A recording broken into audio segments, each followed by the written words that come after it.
नमस्कार छात्राओं। आज की इस वीडियो में हम जनजातियों में विवाह के संबंध में, जीवन साथी के चुनने के संबंध में जो भी तरीके हैं अलग अलग, उसके बारे में चर्चा करेंगे। अभी तक हमने विवाह के प्रकार समझे हैं, विवाह के लिए प्रेफरेंशियल मैरिजेस या बहिर्विवाह, अंतर्विवाह के जो नियम हैं उनके बारे में चर्चा की है। आज हम बात करेंगे जनजातियों में जीवन साथी चयन के कौन कौन से तरीके हैं, यानी किस किस तरीके से, कौन कौन सी अलग अलग ऐसी प्रथाएं हैं जिनके माध्यम से जनजातीय लोग जो हैं वो अपने जीवन साथी का चुनाव करते हैं। बहुत इंटरेस्टिंग भी है ये और बहुत विचित्र भी लगते हैं, कई बार बहुत वियर्ड लगते हैं हमें ये तरीके, परंतु अलग अलग जनजातियों में जीवन साथी चयन के बहुत अलग अलग तरीके हैं। सबसे पहला है परिवीक्षा विवाह। परिवीक्षा या प्रोबेशन का मतलब होता है एक लिमिटेड टाइम पीरियड के लिए एक टेस्ट किया जाना। इस प्रकार के विवाह में पति पत्नी जो होते हैं विवाह से पूर्व कुछ समय के लिए साथ रहते हैं। यानी अगर कोई व्यक्ति किसी स्त्री से या कोई स्त्री किसी पुरुष से विवाह करना चाहती है तो वो लोग कुछ समय के लिए साथ में रहते हैं। इस दौरान वो एक दूसरे को समझ सकते हैं और साथ ही साथ यौन अनुभव भी कर सकते हैं, यानी उन्हें सेक्सुअल इंटरकोर्स का पूरा अधिकार यहाँ पर दिया जाता है। यौन संबंध स्थापित करने की उन्हें स्वीकृति होती है। इस अवधि में अगर दोनों का पूर्ण सामंजस्य होता है तो उनका विवाह करवा दिया जाता है, और अगर नहीं होता है तो वो विवाह नहीं होता। दार्लुंग और कुकी जनजाति जो है वहाँ पर इस प्रकार की प्रथा पाई जाती है। इस अवधि में दोनों जो स्त्री पुरुष हैं वो एकाधिक वैवाहिक सुख प्राप्त करने के पूरे अधिकारी होते हैं। यदि ऐसा विवाह नहीं होता, यानी अगर किसी कंडीशन में इस प्रकार की सिचुएशन होती है कि लड़की मना कर देती है, तो कई बार कई जनजातियों में युवक को जो लड़की के माता पिता को क्षतिपूर्ति के रूप में कुछ पैसा भी देना होता है। तो इस प्रकार की परंपराएं जो है वो कुछ समाजों में पाई जाती है, जिसमें परिवीक्षा अवधि में स्त्री और पुरुष साथ में रहते हैं और अगर उनका सामंजस्य होता है तो उन दोनों का विवाह करवा दिया जाता है, और अगर नहीं होता तो वो विवाह नहीं होता। दूसरा है हरण विवाह, मैरिज बाय कैप्चर, यानी अपहरण करके एक कन्या से विवाह करना। इस प्रकार के विवाह में एक कन्या का एक पुरुष अपहरण करता है और उसके साथ उसका विवाह किया जाता है। मैक्लेनन का मानना है कि उद्विकासीय क्रम में विवाह का सर्वप्रथम तरीका जो है वो हरण विवाह ही था, यानी सबसे पहले हरण विवाह ही हुआ करते थे। वर्तमान समय में इस प्रकार के विवाह नहीं होते, परंतु जिन जनजातियों में इसकी प्रथा प्रारंभ से रही है वहां पर अभी भी एक अभिनयात्मक हरण किया जाता है, यानी अभिनय के तौर पर हरण किया जाता है। लड़की को पता होता है कि लड़का उसे लेने आएगा, वो रात को सोते हुए उसको ले जाता है अपने साथ और अगले दिन उनका विवाह कर दिया जाता है। कुछ जगह पर और भी तरीके से अभिनय किए जाते हैं कि किसी प्रीति भोज के अवसर पर, यानी विवाह के समय ही इस प्रथा को निभाने के लिए वर और वधू दोनों पक्ष के लोग एकत्रित होते हैं। उस भोजन के दौरान वर वधू का हाथ पकड़ता है और दोनों पक्ष के जो लोग हैं उनमें इस बात को लेकर बहस हो जाती है, परंतु पूरी बहस के दौरान, पूरे युद्ध के दौरान यदि वर वधू का हाथ पकड़े रहता है तो उनका संस्कार पूर्वक विवाह कर दिया जाता है। अफ्रीका की बहिमा जनजाति में रस्साकशी के माध्यम से ये किया जाता है और इसमें वर पक्ष को ही जिताया जाता है, ताकि वर पक्ष जो है वो रस्साकशी में वधू को खींचकर उसे ले जाते हैं और उसके साथ उसका, लड़के का विवाह कर दिया जाता है। प्राचीन काल में क्योंकि जनजातियों में आपस में आक्रमण हुआ करते थे और हार जाने पर जो जनजाति जो हार गई है उसकी स्त्रियों से जीतने वाली जनजाति के पुरुष विवाह कर लेते थे, तो वहां से ये हरण विवाह की परंपरा आई है। भारत में भी नागा, भील, गोंड, असम, बिहार, झारखंड, मध्य प्रदेश की जनजातियों में इस प्रकार की परंपराएं पाई जाती है। इसके अलावा खरिया, संथाल, बिरहोर, भूमिज, भील, नागा, मुंडा, इन लोगों में भी हरण विवाह किया जाता है। इसके बाद है परीक्षा विवाह। परीक्षा विवाह जैसा कि नाम से समझ में आता है, मैरिज बाय ट्रायल, यानी पुरुष को अपने साहस और शौर्य की परीक्षा देनी होती है। इस परीक्षा में खरा उतरने पर उसका विवाह अपनी पसंद की लड़की से कर दिया जाता है। बहुत सारी फिल्मों में, अगर आपने जनजातियों पर बेस्ड कोई मूवीज़ देखी है, तो उनमें भी इस प्रकार की कुछ ऐसी शर्तें रखी जाती है। कुछ परीक्षा लेने के लिए कोई कठिन टास्क एक लड़के को दिया जाता है। अगर वो ऐसे पूरा कर लेता है तो वो अपने पसंद की लड़की से विवाह कर सकता है। गुजरात की जो भील है, वहाँ पर इस शौर्य की परीक्षा के लिए एक उत्सव भी मनाया जाता है। इसे कहा जाता है, होली के अवसर पर ये उत्सव मनाया जाता है, जिसे कहा जाता है गोल गाधेड़ो। इस प्रकार के उत्सव में एक खंबे पर या खजूर के पेड़ पर नारियल और गुड़ बांध दिया जाता है और उसके चारों ओर लड़के और लड़कियां, बाहरी घेरे में लड़के और अंदर के जो घेरा है उसमें लड़कियां नृत्य कर रही होती है। लड़के जो हैं, जो उस ग्रुप की किसी लड़की से विवाह करना चाहते हैं, वो घेरों को तोड़कर, लड़कों के घेरों को तोड़कर और उसके बाद लड़कियों के घेरों को तोड़कर अंदर घुसने का प्रयास करते हैं। लड़कियां इस दौरान उन्हें मारती हैं, झाड़ू से पीटती हैं, परंतु अल्टीमेटली जो लड़का उस पेड़ पर या खंबे पर चढ़कर नारियल और गुड़ ले लेता है और उसे खा लेता है, वो उस ग्रुप में से जिस भी लड़की से विवाह करना चाहे उसका वो अधिकारी होता है। तो इस प्रकार से बहुत सारे ऐसे तरीके हैं जिसमें उसके लड़के के साहस और शौर्य की परीक्षा ली जाती है। कोमांची जनजाति में ये माना जाता है कि जो लड़का जिस लड़की से विवाह करना चाहता है, उसकी माँ को वो निरंतर शिकार करके भेजता रहता है। यानी अपनी होने वाली सास को खुश करने के लिए उसे शिकार भेजता रहता है। तो एक अच्छे शिकारी के रूप में उसे पहचान मिलती है और वो उस लड़की से विवाह कर लेता है।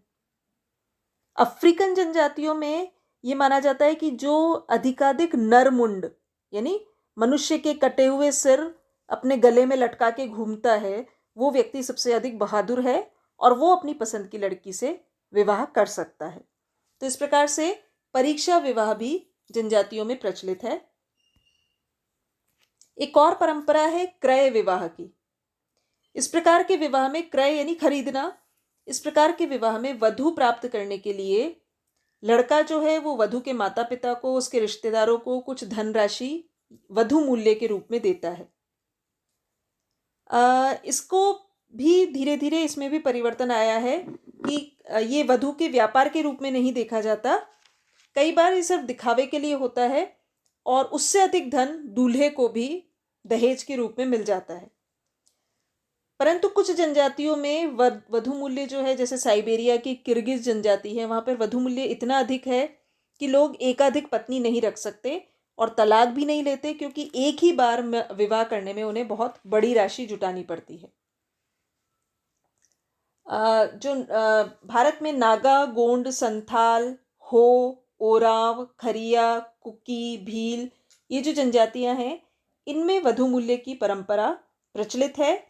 वधु मूल्य में पैसे भी दिए जा सकते हैं या कोई वस्तुएं भी दी जा सकती है। उसके माध्यम से एक पुरुष जो है वो विवाह कर सकता है। एक और जो प्रथा है वो है सेवा विवाह की। कई बार ऐसा होता है कि कुछ लोग वधु मूल्य नहीं चुका पाते, तो ऐसी कंडीशन में जो लड़का है वो अपने होने वाले सास ससुर की सेवा करता है और उसके बदले में उनकी पुत्री से विवाह कर सकता है। तो सेवा करके उसके बदले में विवाह करने को सेवा विवाह कहा जाता है। इवांस प्रिचार्ड जो है, उन्होंने 241 जनजातियों का अध्ययन किया था, जिनमें से उन्होंने देखा कि 30 जनजातियों में इस प्रकार की प्रथा प्रचलित है। कुछ जनजातियों में विवाह से पूर्व ही वो उनके घर में रहकर सेवा करता है। कुछ जनजातियों में वो वधु मूल्य नहीं दे पाता, तो अपने ससुर के यहाँ एक निश्चित समय तक विवाह के बाद उसे सेवक के रूप में काम करना पड़ता है, जैसे गोंड और बैगा जनजातियों में होता है। कुछ वर्षों तक सेवा करने के बाद ससुर उसे पुत्री से विवाह करके घर से लौटा देता है या भेज देता है। बिरहोर जो है जनजाति, उसमें ससुर जो दामाद है उसको कुछ रुपए उधार देता है ताकि वो वधु मूल्य चुका सके। ये पैसा किश्तों में पुनः लौटाया जाता है और जब तक वो पैसा नहीं लौटाता तब तक वो ससुर के घर रहकर उनकी सेवा करता है। तो इस प्रकार सेवा के माध्यम से भी विवाह की परंपरा रखी गई है। उसके अलावा है विनिमय विवाह। विनिमय विवाह या एक्सचेंज मैरिज, ये भी वधु मूल्य से बचने का एक तरीका है। इसमें दो परिवार आपस में स्त्रियों का लेन देन कर लेते हैं, यानी एक भाई की शादी दूसरे परिवार की लड़की से हो जाती है और दूसरे परिवार का जो लड़का है वो बदले में उस परिवार की लड़की से शादी करता है। तो ये विनिमय विवाह है जिसमें एक परिवार अपने घर की लड़की को देकर दूसरे घर की लड़की को अपने घर में ले आता है वैवाहिक जीवन साथी बनाकर। ऑस्ट्रेलिया में टोरेस स्ट्रेट द्वीप समूह में इस प्रकार का प्रचलन है। भारत में भी लगभग सभी जनजातियों में इस प्रकार का विवाह होता है। ये माना जाता है कि असम की खासी जनजाति में इस प्रथा का पूर्णतः निषेध है, बाकी सभी जनजातियों में विनिमय विवाह संभव है। सहमति या सहपलायन विवाह इलोपमेंट के माध्यम से, यानी भाग जाने के माध्यम से, या लड़का लड़की की आपसी सहमति के माध्यम से भी जनजातियों में विवाह हुए हैं। बाल विवाह जो है वो जनजातियों में प्रचलित नहीं है। लड़का और लड़की जब एडल्ट हो जाते हैं या समझदार हो जाते हैं उसी अवस्था में उनकी विवाह होता है। तो यहाँ पर लड़का लड़की अपनी सहमति से भी विवाह कर सकते हैं। माता पिता को वो बताते हैं कि हमें ये जीवन साथी चाहिए और वो उनका विवाह कर देते हैं। और अगर ऐसा नहीं होता तो वो साथ में भाग भी जाते हैं, साथ में वो भाग कर शादी कर लेते हैं और भागने के बाद वो जब गांव लौटते हैं तो उन्हें वापस अपना लिया जाता है। और कई बार ऐसा भी होता है कि संतान होने पर वो लौटते हैं, तब भी उन्हें सामाजिक स्वीकृति मिल जाती है। और कई जनजातियों में ये भी एक अभिनय के रूप में भी होता है कि अगर यही परंपरा है विवाह की, लड़का लड़की भाग जाएं और उसके बाद पुनः लौटे, उसी को विवाह माना जाएगा। तो इस प्रकार के विवाह भी एक अभिनय के तौर पर भी कुर्नई जनजाति में भी किए जाते हैं, चीनी जनजाति में भी किए जाते हैं, बिहार की हो जनजाति में और राजस्थान की भील जनजाति में भी ये प्रथा प्रचलित है। इसे वहाँ राजी खुशी विवाह कहा जाता है। इसके अलावा हठ विवाह जो है, इसमें लड़की को प्राथमिकता है, यानी लड़की जब किसी लड़के से शादी करना चाहती है तो वो उसके घर में जबरन जाकर रहने लग जाती है, यानी ज़बरदस्ती उस लड़के के घर में जाकर रहने लगती है।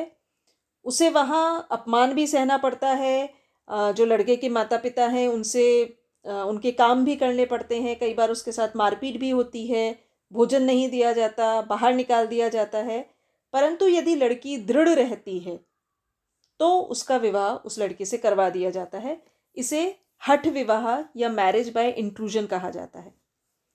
बिरहोर में हो, ओराव, कमार, मुंडा जनजातियों में इस प्रकार की परंपरा है। ये परंपरा भी धीरे धीरे अभिनयात्मक हो गई है, यानी कि इसी तरीके से अगर विवाह करना है तो एक नाटक के तौर पर लड़की लड़के के घर पर आके रहने लगती है। लड़की लड़के के माँ बाप उसे नाटक के तौर पर गालियाँ देते हैं, उसके साथ बदतमीजी करते हैं, लेकिन वो वहीं पर डटी रहती है और फिर उसका विवाह लड़के से कर दिया जाता है। इसके अलावा दत्तक विवाह, मैरिज बाय अडॉप्शन, भी प्रचलित है कुछ जनजातियों में। इसमें विवाह में जो जिस लड़के से लड़की का विवाह होना है उसे गोद ले लिया जाता है और फिर उससे अपनी पुत्री का विवाह किया जाता है। जापान में ये दास प्रथा के रूप में होता है, परंतु यहाँ पर दास का अर्थ कोई हीन अर्थ में या निम्न अर्थ में दास नहीं है। परिवार के दूर के रिश्तेदार को दास बनाकर रखा जाता है और बाद में उसके साथ अपनी कन्या का विवाह कर दिया जाता है। अफ्रीका की न्यूर जनजाति में भी इस प्रकार से परंपराएं व्याप्त है। उसके अलावा विधवा उत्तराधिकार विवाह या विडो इनहेरिटेंस मैरिज भी कुछ जनजातियों में प्रचलित है। इस प्रकार के विवाह में दामाद को सास से या एक भाई को अपने मृतक भाई की पत्नी से या पुत्र को सौतेली माताओं से उत्तराधिकार में विवाह करना पड़ता है। यानी अगर ससुर की मृत्यु हो जाती है तो दामाद को अपनी सास की संपत्ति पाने के लिए उसके साथ विवाह करना होता है। भाई को अपने मृतक भाई की पत्नी से यानी अपनी विधवा भाभी से विवाह करना होता है, या पुत्र जो है वो अपनी सौतेली माताओं से भी विवाह कर सकता है। तो इस प्रकार की परंपरा भी कुछ जनजातियों में है। गारो जनजाति में सबसे छोटी पुत्री के पति को अपनी विधवा सास से विवाह करना होता है, जिसे नोक्रोम कहते हैं।